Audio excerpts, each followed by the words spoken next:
ഒന്നാമത്തെ പ്രധാന വിഷയം വെള്ളാപ്പള്ളിയുടെ കാര്യം നിങ്ങളെല്ലാം അറിഞ്ഞതാണ്. വെള്ളാപ്പള്ളിയുടെ ഇപ്പോഴത്തെ സംരക്ഷണ വലയം തീർത്തുകൊണ്ടിരിക്കുന്ന BJPയുടെ രീതികളും നിങ്ങൾക്കറിയാം. ഇപ്പോൾ വെള്ളാപ്പള്ളിയുടെ മകൻ തുഷാർ വെള്ളാപ്പള്ളി ED IT ഇതെല്ലാം പറഞ്ഞ് വളരെയധികം വലിയ ഗുണ്ടായുസങ്ങളാണ് സമൂഹത്തിൽ പലരുടെയും നേർക്ക് നടത്തിക്കൊണ്ടിരിക്കുന്നത്. അതിൽ ഒരു പ്രധാന കാര്യം, ഇപ്പോൾ പൊതുജനങ്ങളെല്ലാം കൂടെ ഒന്നിച്ച് ഒറ്റക്കെട്ടായിട്ട് ഇറങ്ങാൻ പോകുന്ന കാര്യം 30 ഏക്കർ സ്ഥലം വെള്ളാപ്പള്ളി ശിവഗിരിയിൽ നിന്ന് തട്ടിയെടുത്തിട്ടുണ്ട്. അത് ഇതുവരെയും തിരിച്ചു കൊടുത്തിട്ടില്ല. അതെന്തുകൊണ്ട് കൊടുക്കുന്നില്ല, അല്ലെങ്കിൽ അതിനു വേണ്ടിയിട്ടുള്ള സംവിധാനം സർക്കാരിന്റെ ഭാഗത്തു നിന്നൊന്നും നടക്കുന്നുമില്ല. അത് ഇമ്മീഡിയറ്റ് ആയിട്ട് മുഖ്യമന്ത്രിയും ആഭ്യന്തരമന്ത്രിയും ഇടപെട്ട് വെള്ളാപ്പള്ളിയെ കൊണ്ടത് തിരിച്ചു കൊടുപ്പിക്കണം. അതുപോലെ തന്നെ മറ്റൊരു കാര്യം, 127 ക്രിമിനൽ കേസിലാണ് വെള്ളാപ്പള്ളി പ്രതിയായിട്ടുള്ളത്. ആ 120 ക്രിമിനൽ കേസിൽ ഇന്ന് വരെ ഒരു രീതിയിലുള്ള പ്രോപ്പറായിട്ടൊരു അന്വേഷണം നടത്തി കോടതിയുടെ മുൻപാകെ റിപ്പോർട്ട് സമർപ്പിച്ചിട്ടില്ല. അത് സർക്കാർ തന്നെ മുൻകൈയെടുത്ത് ചെയ്യണം. കാരണം രമേശ് ചെന്നിത്തലയുടെ വീടിന്റെ ഫ്രണ്ടിൽ വെള്ളാപ്പള്ളിയുടെ ബന്ധുക്കൾ താമസിക്കുന്നു എന്നുള്ളൊരു ഭയത്തിന്റെ പേരിലാണ് ആഭ്യന്തരമന്ത്രി അങ്ങനെ ചെയ്യാത്തതെന്ന് അറിയാൻ കഴിഞ്ഞു. അങ്ങനെ ഒരു ഭയം ആഭ്യന്തരമന്ത്രിക്ക് വേണ്ട. കാരണം കേരള സമൂഹം മൊത്തം രമേശ് ചെന്നിത്തല ധാർമ്മികമായി ഒരു നടപടി എടുത്തു കഴിഞ്ഞാൽ അദ്ദേഹത്തിന്റെ കൂടെ ഉണ്ടാവും. അദ്ദേഹം തൂഫാനിൽ കാണിക്കുന്ന ആ ഒരു സ്പിരിറ്റിന്റെ 100% കാണിച്ചാൽ തന്നെ ഈ സമുദായം രക്ഷപ്പെടും. ഈ കേരളത്തിലെ ഏറ്റവും വലിയ ശക്തി സ്രോതസ്സായ ഒരു സമൂഹമാണ്, അല്ലെങ്കിൽ ഒരു സമുദായ സംഘടനയാണ് ഈഴവര്. അതുപോലെ തന്നെ മകേഷിന്റെ മരണത്തിൽ വെള്ളാപ്പള്ളിയുടെ മകൻ തുഷാർ വെള്ളാപ്പള്ളിക്കുള്ള ഒരു റോളുണ്ട്. അത് പൊതുവെ മീഡിയ ആരും അറിയാത്ത കാര്യമാണ്. തുഷാർ ചെയർമാനും മകേഷൻ അതിലെ കൺവീനറുമായിരുന്നു. പക്ഷേ തുഷാറിന്റെ പേര് അതിലൊന്നും വന്നിട്ടില്ല. ഇവർ രണ്ടുപേരും കൂടെ ജോയിന്റ് വെഞ്ചറായിട്ട് ഒപ്പിട്ടാൽ മാത്രമേ, ജോയിന്റ് അക്കൗണ്ടാണ്, ഒരുമിച്ച് ഒപ്പിട്ടാൽ മാത്രമേ ഈ പൈസ പോവുള്ളൂ. എന്നാൽ ഈ പൈസയുടെ കാര്യത്തിൽ തുഷാറിനെ മാറ്റി നിർത്തിയിരിക്കുന്നു. അത് പോലീസ് ഇടപെട്ട് കൃത്യമായിട്ട് തന്നെ അതിൽ അന്വേഷണം മുന്നോട്ട് കൊണ്ടുപോകണം. SP-ക്ക് ഞാൻ പരാതി കൊടുത്തു. ബാക്കി കാര്യങ്ങളൊന്നും അങ്ങോട്ട് നീങ്ങുന്നില്ല. അതും ആഭ്യന്തര വകുപ്പിന്റെ ഒരു ബ്ലോക്കിംഗ് അവിടെ നടക്കുകയാണ്. പിന്നുള്ളൊരു പ്രധാന കാര്യം എന്ന് പറഞ്ഞു കഴിഞ്ഞാൽ, ഈ വെള്ളാപ്പള്ളി നടേശനും തുഷാർ വെള്ളാപ്പള്ളിയും KL അശോകനും കൂടെ ചേർന്നിട്ടാണ് ഈ മകേഷിന്റെ മരണത്തിന്റെ ഏറ്റവും വലിയ കാര്യം. അതിന്റെ കാരണക്കാർ ഇവരാണ്. അവർക്കെതിരെ ഒരു വിധത്തിലുള്ള അന്വേഷണങ്ങളോ കാര്യങ്ങളോ നടത്തിയിട്ടില്ല. അവർ പലരെയും സ്വാധീനിച്ചു കൊണ്ടുപോവാണ്. ഇത് നോൺ ബെയിലബിൾ ആണ്. എന്തുകൊണ്ട് പുതിയ സർക്കാർ വെള്ളാപ്പള്ളിക്ക് എതിരെ നിലകൊണ്ട് ഈ VD സതീശന്റെ സർക്കാർ ഇത്രയും ദിവസമായിട്ടും എന്തെങ്കിലും ഒരു ആക്ഷൻ ഇതിനു വേണ്ടിയിട്ട് എടുക്കുകയോ പോലീസിനെ കൊണ്ടത് ചെയ്യിപ്പിക്കുകയോ ചെയ്തോ? ഇല്ല. ഇവർക്കാണ് പത്മവിഭൂഷൺ കിട്ടിയിരിക്കുന്നത്, ഈ വെള്ളാപ്പള്ളിക്ക്.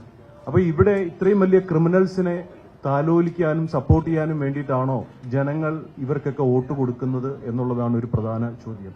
ഇവിടെ ഈ 5 കാര്യങ്ങൾക്കും സർക്കാർ പ്രോപ്പറായിട്ട് ഒരു നടപടി സ്വീകരിച്ചില്ലെങ്കിൽ ജാതി മത രാഷ്ട്രീയ ഭേദമന്യേ ശ്രീനാരായണീയരുടെ വിശ്വാസികളും ഗുരു തത്വം വിശ്വസിക്കുന്ന എല്ലാ മതത്തിലുള്ള ആൾക്കാരും ഒരുമിച്ച് പ്രതിഷേധം നടത്തും, തെരുവിലിറങ്ങും. അവർക്ക് ധാർമ്മികമായി എന്തൊക്കെ ചെയ്യാൻ പറ്റുമോ, നിയമപരമായി എന്തൊക്കെ ചെയ്യാൻ പറ്റുമോ അതെല്ലാം ചെയ്തിരിക്കും. കാരണം ഇവർക്ക് ഈ വെള്ളാപ്പള്ളി നടേശനും തുഷാർ വെള്ളാപ്പള്ളിക്കും ഈ ചെരുപ്പ് നക്കൽ ശീലം വളരെ കൂടുതലാണ്. ഈ ഒന്നുകിൽ ഇവിടുത്തെ രാഷ്ട്രീയ നേതാക്കൾ VD സതീശനും രമേശ് ചെന്നിത്തലയൊക്കെ ഷൂ പോളിഷിൽ കുറച്ച് വിഷം തേച്ചിട്ട് നടക്കുക. കാരണം അമ്മാതിരി നക്കുന്നത് അതോടെങ്കിലും ഇവന്മാർ ചത്തുപോകും. ഇത് അങ്ങനെ അല്ലെങ്കിൽ ഇവര് നിയമ നടപടികൾ പാലിക്കണം. പിന്നെ അതുപോലെ മറ്റൊരു കാര്യം, ഈ രാജേഷിന്റെ കേസ്. രാജേഷ് ഇപ്പൊ അമേരിക്കയിൽ പോയത് വളരെ ദുരൂഹമായ ഒരു യാത്രയാണ്. അയാൾ 3 പേരും കൂടെ ചേർന്നിട്ടുള്ള ഒരു രഹസ്യ കമ്പനി നടത്തിയിട്ടുണ്ടോ അല്ലെങ്കിൽ രജിസ്റ്റർ ചെയ്തിട്ടുണ്ടോ എന്ന് എന്തുകൊണ്ടാണ് ഇവിടുത്തെ കേരള സർക്കാർ അന്വേഷിക്കാത്തത്? പ്രതിപക്ഷത്തിന്റെ ഭാഗത്തുനിന്ന് ആരെങ്കിലും ഇവർ കൂട്ടിക്കൊണ്ടുപോയോ? വികസനമാണ് അല്ലെങ്കിൽ അവിടുത്തെ കാര്യങ്ങൾ പഠിക്കാനാണ് പോവുകയാണെങ്കിൽ ഇതുപോലുള്ള ഒരു യാത്രയാണോ ചെയ്യുക? അല്ലെങ്കിൽ എന്തെങ്കിലും രോഗത്തിന്റെ ചികിത്സയാണെങ്കിൽ ശരിയാണ്, നമ്മുടെ മുഖ്യമന്ത്രി പോയ പോലെ പോയിട്ട് വരാം. ഇത് എന്തുകൊണ്ടാണ് ഈ ചികിത്സ അല്ല, ഇവിടെ മറ്റുള്ള കാര്യങ്ങൾ വികസനത്തിന്റെ കാര്യങ്ങളല്ല? അപ്പൊ എന്തിനാണ് അദ്ദേഹം പോയത്? അതുപോലെ തന്നെ BJPയുടെ കാര്യത്തിൽ ഞാൻ കൂടുതൽ പറഞ്ഞു മടുത്തു. ആസനത്തിൽ ആല് മുളച്ചാൽ അത് തന്നെ ഒരു ആനന്ദമായിട്ട് കൊണ്ടുനടക്കുന്നവരാണ് ഇപ്പോഴത്തെ രാജീവ് ചന്ദ്രശേഖരനും ആ ഗ്രൂപ്പെല്ലാം. ഇവിടുത്തെ പ്രതിപക്ഷം എന്താ, പ്രസവ വാർഡിൽ പ്രസവിച്ചു കിടക്കുകയാണോ? എന്തുകൊണ്ട് കേരളത്തിലെ പ്രതിപക്ഷ വിഭാഗം ഇത്രയും വലിയ അഴിമതിയും കൊടിയടക്കം വിറ്റിട്ട് ഇതെല്ലാം ചെയ്തിട്ട് എന്തുകൊണ്ട് ഒരു അക്ഷരം മിണ്ടുന്നില്ല? പ്രതിപക്ഷത്തിന് ഭരണപക്ഷത്തിന് ഇവരുമായിട്ട് എന്തെങ്കിലും ഡീലുണ്ടോ? ഇപ്പോഴാണ് ജനം ചോദിക്കുന്നതാണ്, ഇപ്പോഴാണ് ജനം കണ്ണു തുറന്നു തുടങ്ങിയത്. എന്തുകൊണ്ട് why they are not retaliating against this? BJPക്കെതിരെ മിണ്ടിക്കഴിഞ്ഞാൽ ED അന്വേഷണം, NIA അന്വേഷണം, മറ്റുള്ള പലതരത്തിലുള്ള കേന്ദ്ര ഏജൻസികളെ വെച്ച് വിരട്ടുന്നതിൽ ഇവർ ഭയക്കുന്നുണ്ടോ? ജനങ്ങളുടെ സ്വത്തുക്കൾ അത്രയും അടിച്ചുകൊണ്ട് പോവുകയാണ്, ജനങ്ങൾ കൊടുക്കുന്ന സംഭാവനകൾ അടിച്ചുകൊണ്ട് പോവുകയാണ്, ജനങ്ങളെ വിരട്ടി പൈസ മേടിക്കുകയാണ്. നരേന്ദ്രമോദി അഴിമതിക്ക് എഗൻസ്റ്റ് ആയിട്ട് പ്രവർത്തിച്ച ആളാണ്. BJP അഴിമതിക്ക് എഗൻസ്റ്റ് ആയിട്ട് നിലകൊണ്ടുന്ന ഒരു പ്രസ്ഥാനമാണ്. പക്ഷേ ഇവിടുത്തെ BJPക്കാർ അങ്ങനെയാണോ ചെയ്യുന്നത്? ഇവരുടെ തെറ്റുകൾ ആർക്കും ചോദിക്കാൻ പാടില്ല. തെറ്റുകൾ ചോദിച്ചു കഴിഞ്ഞാൽ ഇപ്പം ഞാനൊരു പഴയ സ്വയംസേവകനാണ്. എന്നെപ്പോലും ഇവിടെ പറയുന്നത് എന്താണ്? ഞാൻ ഇവിടുത്തെ ജിഹാദികൾക്ക് വേണ്ടി, CPM-ന് വേണ്ടി, കോൺഗ്രസിന് വേണ്ടി സംസാരിക്കുന്നു. നിങ്ങൾക്കൊക്കെ അറിയാമല്ലോ തന്നെ. ഞാൻ നിങ്ങളുടെയും ജനങ്ങളുടെയും ആ ഭാഗത്ത് നിന്ന് മാത്രമേ സംസാരിച്ചിട്ടുള്ളൂ. ഇവർ കാണിക്കുന്ന നെറികേടുകൾക്കെതിരെ പ്രതിപക്ഷം നിന്ന് ഒരു വാക്ക് പറയുന്നില്ല, പ്രതിപക്ഷത്തിന്റെ ഭാഗത്ത് നിന്ന്. അപ്പൊ ഇവരുടെ ഡീൽ എന്താണ്? ഇനി പുതിയൊരു സംഘടനയാണോ ഇവിടെ ഉദിച്ചുയരേണ്ടത്? ഇത്രയും കൾപ്രിറ്റ്സ് ആയിട്ടുള്ള ഒരു ഗ്രൂപ്പ് കേരളത്തിലുള്ള പോലെ വേറെ ഒന്നുമില്ല. വെഞ്ഞാറമൂട്ടിൽ ഒരാളുടെ GST തട്ടിയെടുത്ത് അയാൾ എന്നെ വന്ന് കണ്ടിരുന്നു. അയാൾ ഇന്ന് ആക്ച്വലി നമ്മുടെ കൂടെ ഇവിടെ വരാൻ വേണ്ടി ഇരുന്നതാണ്. പക്ഷെ അദ്ദേഹത്തിന് എറണാകുളത്ത് ഒരു പരിപാടി ഉള്ളതുകൊണ്ട് ഹോസ്പിറ്റൽ കേസായിട്ട് പോയി. ഇതിനെതിരെ എന്ത് അന്വേഷണമാണ് ഇവിടെ നടന്നിരിക്കുന്നത്? സർക്കാരിന് എന്തുകൊണ്ട് ഒരു അന്വേഷണം BJPക്കെതിരെ ഉന്നയിക്കാൻ പറ്റുന്നില്ല? പൂക്കി കുറെ കാര്യം പറഞ്ഞല്ലോ, എന്നിട്ട് പൂക്കി ഇപ്പൊ എവിടെ നടക്കുക? ഇവിടെ പ്രളയ സമയത്ത് പ്രളയത്തിന്റെ സ്ഥലത്ത് പൂക്കി പോയി ഹെലികോപ്റ്ററിൽ പോയി കണ്ടോ? ഇല്ല, അമ്മായിയപ്പനെ മാത്രം കാണാനേ പൂക്കിക്ക് സമയമുള്ള ഹെലികോപ്റ്ററിൽ. അപ്പം പറച്ചിലൊന്ന്, പ്രവൃത്തി മറ്റൊന്ന്, അല്ലേ? ജനസേവനം എന്ന് പറയുന്നത് ഏറ്റവും വലിയ മാനവസേവ, മാധവസേവ എന്ന് പറയുന്ന പോലെ ജനമാണ് ഈശ്വരൻ.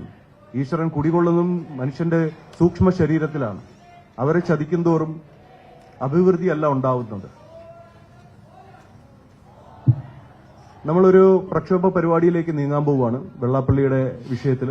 വൈകാതെ അതിന്റെ അപ്ഡേറ്റ്സ് ഞാൻ നിങ്ങൾക്കെല്ലാം അറിയിക്കുന്നതാണ്. നിങ്ങളുടെ എല്ലാവരുടെയും പിന്തുണ വേണം. വെള്ളാപ്പള്ളിയെ പോലെ ഇത്രയും നൊട്ടോറിയസ് ആയിട്ടുള്ള ഒരാൾ കേരള സമൂഹത്തിൽ ഇങ്ങനെ നെളിഞ്ഞു നിൽക്കുമ്പോൾ അത് ധർമ്മബോധമുള്ള, മനസാക്ഷിയുള്ള, ആത്മീയത ഉൾക്കൊള്ളുന്ന ആൾക്കാർക്കൊക്കെ അതൊരു അപമാനമാണ്. എന്തെങ്കിലും എനിത്തിങ് ടു ആസ്ക്?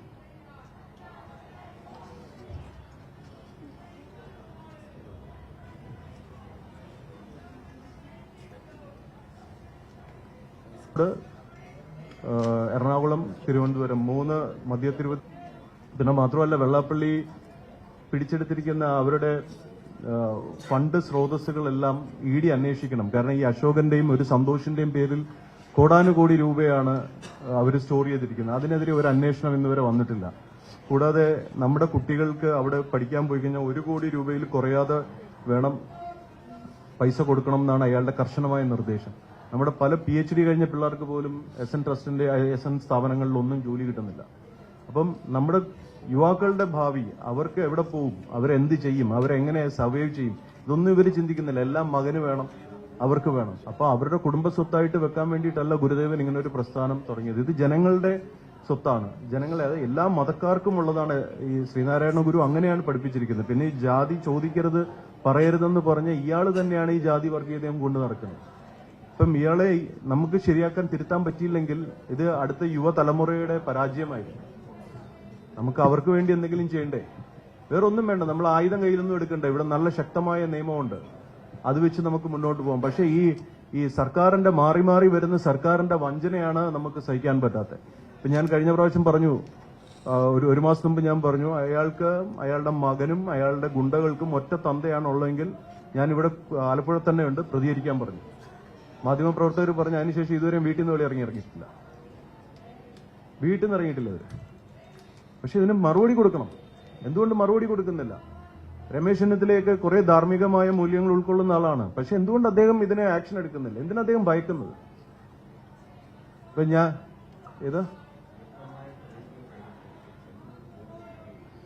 എല്ലാ തെളിവുകളും ഉണ്ട്, എല്ലാ കോടതിയിലും കൊടുത്തിട്ടുണ്ട്.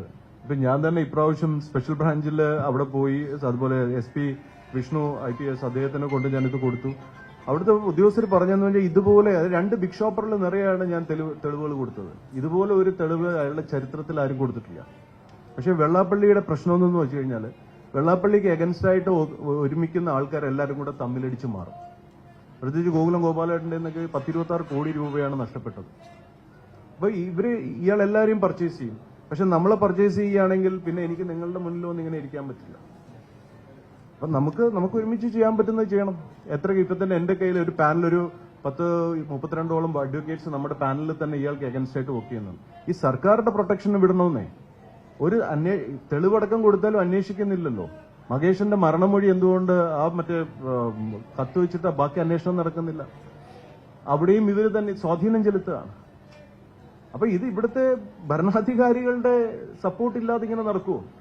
പിന്നെ ഇയാളെ കൊണ്ട് വോട്ട് കിട്ടും, വോട്ട് മറിയും എന്നൊക്കെയാണ് ഇവർ ധരിക്കുന്നത്. ഒരു പഞ്ചായത്ത് മെമ്പർ പോലും ഉണ്ടാക്കാൻ പറ്റാത്തതാണ് BDJS. അത്രയും വലിയ പരാജയമാണ് അവർ. പൊളിറ്റിക്കൽ ഫെയിലിയർ ആണ്. ഇവർക്ക് പോലും 5 വോട്ട് കിട്ടത്തില്ല.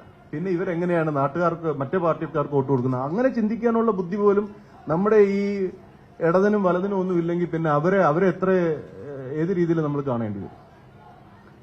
അപ്പം നിയമപരമായിട്ട് പോട്ടെ, കാരണം നിയമത്തെ ബഹുമാനിക്കുകയും നിയമത്തെ അനുസരിക്കുകയും ചെയ്ത് മുന്നോട്ട് പോകുന്നതാണ് ഈ രാഷ്ട്രത്തിന്റെ ഒരു പ്രത്യേകത. അതാണ്.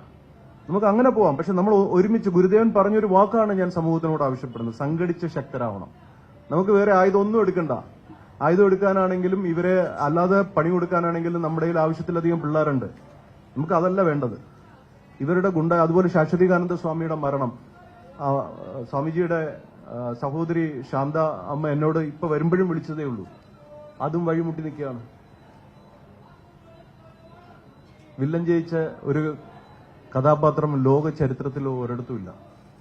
ഇനി അങ്ങനെ ഒരു ചരിത്രം ഉണ്ടാവുകയാണെങ്കിൽ ആ വില്ലന്റെ കാലൻ നമ്മളായിരിക്കും, അല്ലേ? ആവണ്ടേ? സോ നിങ്ങൾ ഇതൊന്ന് ജനങ്ങളുമായിട്ടൊന്ന് പങ്കുവയ്ക്കുക. ഒരുമിച്ച് വെള്ളാപ്പള്ളിയുടെ ഈ തിന്മകൾക്കെതിരെയും ഗുരുദേവന്റെ ദർശനം ഉയർത്തിപ്പിടിക്കാനും എല്ലാവർക്കും നന്മ പകരാനും നമുക്ക് ഒരുമിച്ച് പോരാടിയേ പറ്റുള്ളൂ. അങ്ങനെയുള്ള മനസ്സുള്ളവരെല്ലാവരും ദയവ് ചെയ്ത് മുന്നോട്ട് വരണം. This my humble request. Thank you all. കൂടുതൽ വാർത്തകൾക്ക് News 18 Keralam YouTube channel subscribe ചെയ്യുക.